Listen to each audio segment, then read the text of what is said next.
Hi, if you want to know how to read food labels, then get a hold of Marian Nestle's book, What to Eat.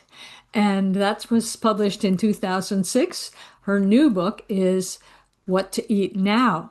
In the 20 years since the last book, she says there have been so many changes in the food processing area and not good changes. All the emulsifiers and more chemicals and fake meat and flavored waters and just so many new things that she needed to explore and explain.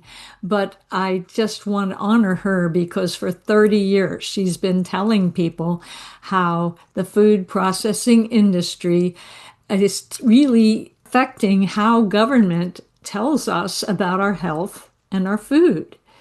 It's it's really gaslighting and brainwashing that's going on. And she had worked for the government in writing the Surgeon General's report and writing the daily recommendations that come out of the Department of Agriculture and the FDA. And so she saw from the very inside.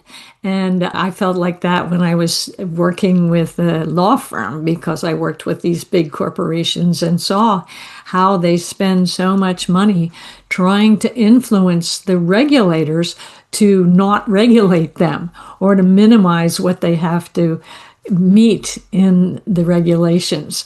So this is a wonderful chance to honor her for all her work and showing everybody how to be sensitive about choosing food. And she did an interview with the Washington Post, and of course, they wanted to know what she eats. And she's 89 now. And obviously, anybody who's 89, when they started eating, they got a good start because there was very little of these high processed foods, a lot of sugar, but other than that, it wasn't a whole lot going on. They're starting to put pesticides and herbicides in the farms and that kind of thing.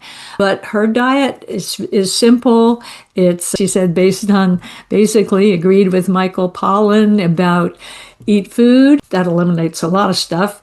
Not too much, and mostly plants. Well, most healthy societies are mostly plants. They rely a lot on grains and so on. But the idea is to eat fruits and vegetables rather than colored junk that is looks like and tastes like fruits and vegetables, but doesn't act like that in the body. So her advice is always good, and I highly recommend you get her books and do listen to what she has to say. Thanks.